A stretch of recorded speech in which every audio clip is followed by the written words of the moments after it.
재개발 투자 입문자 과정 시작하겠습니다. 날씨가 많이 쌀쌀해졌죠?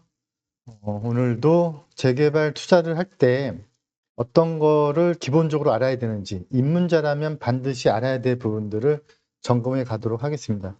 재개발 입문 과정 중에서 5번째, 조합원 아파트 분양 대상 규정을 보도록 할게요. 지금 제가 총 16강좌로 진행을 하고 있는데, 그래도 입문자 분들이라면 반드시 이 정도는 알고 투자를 하시라는 차원에서 총 16강좌를 만들어 봤어요. 그래서 오늘은 조합원 아파트 분양 대상 규정을 이해해 보도록 할게요.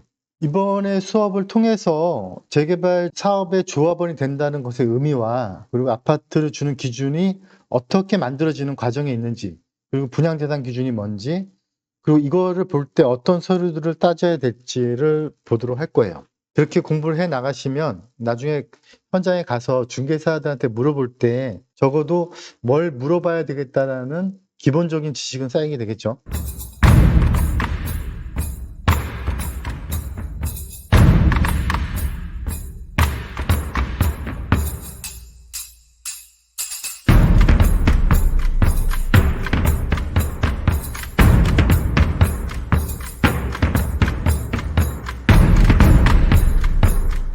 재개발은 어떻게 하고 있냐면, 옛날에 구 권리, 여기에 있는 1번의 권리를 존속시켜 놔요. 존속시켜 놓고 요 아파트가 지어지는 이 새 권리를 이 옛날 권리로 이렇게 바꿔주는 거죠. 그럼 이게 아까로 따지면 평면적인 토지구역 정리니까 환지라고 불렀고, 근데 이거는 이제 좀 말을 좀 새롭게 만들면 입체적이니까 입체한지라고 부르는데, 근데 이제 입체한지로 끝나는 게 아니고 이 땅이 이 땅으로 바뀌는 것에 대해서 권리를 국가기관에서 빵 도장을 찍어줘서 확정을 시켜놓고 가는 거예요. 물론 토지구역 정리사업도 그렇게 했지만, 그래서 지금은 요 환지 처분이 새로운 말로 바뀌었어요. 관리 처분이라고. 네, 근데 정확한 의미 맥락을 따지고 보면 이 앞에 한 단어가 더 추가했다고 부르는 거죠. 국가가 관리를 해서 처분을 해주는 거죠. 이제 이 안에 이제 입체환지라는 개념도 같이 들어가게 되는 거죠. 그러면 분양 대상은 결국은 사람을 보는 개념이에요? 물건을 보는 개념이에요?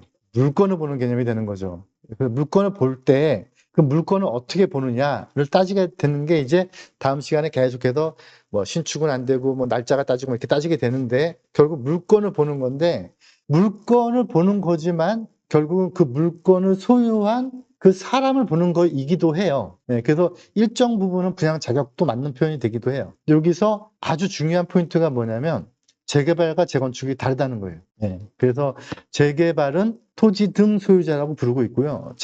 재건축은 토지 및 소유자라고 부르고 있어요. 그런데 옛날에는 재건축이 주택건설촉진법에 있었고, 재개발은 도시재개발법에 있었어요. 그러니까 도시재개발법에서는 재개발은 토지 등 소유자가 조합원입니다, 토지 등 소유자가 분양 대상자입니다 라고 계속 써져 있었던 거예요. 주택건설촉진법에서는 재건축은 토지 및 소유자입니다. 그리고 그게 1항부터 쭉 끝항까지 쭉 써 있었던 거예요. 그랬는데 2003년도에 이게 법이 묶여버렸어요. 묶여버리면서 도시 및 주거환경 정비법이라고 묶이면서 그 법령 안에 재개발과 재건축이 묶여버린 거죠. 이게 통합이 돼버렸어요. 어떻게 통합이 됐느냐?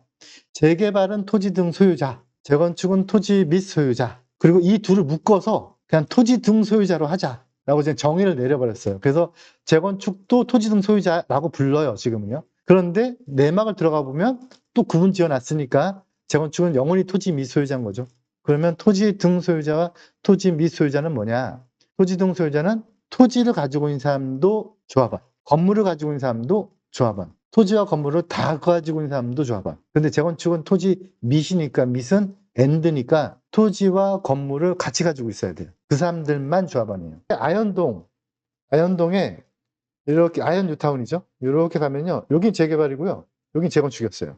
네, 근데 일반인들이 걸어가기에는요, 그냥 다 똑같이 보여. 여기 재개발 지역도 재건축처럼 보이고요, 재건축 지역도 재개발처럼 보여. 근데 이 재개발 지역의 뚜껑, 대지 지분이 0인 건물이 2억씩의 거래가 됐어요. 그런데 이 앞에 건물은 재건축이야. 그러니까 아파트를 못 받는 거죠. 예. 근데 거기는 5천씩의 거래가 된 거야. 그가 4분의 1 가격인 거죠. 그런데 그거를 막 사고 팔고 했어, 사람들이. 중개사들이 잘 몰랐던 거죠. 그냥 모양이 똑같으니까. 그런데 그 현장 같은 경우는 그게 몇백 개가 거래가 됐어요.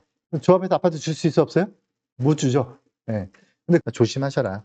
그래서 토지 등 소유자란 이 법령에 있는 거예요. 제가 이 문자 과정에서는 법령을 되도록 안 보여드리려고 하는데, 법령에서는 이렇게 토지 등 소유자란 큰 왁구를 쳐놓고요.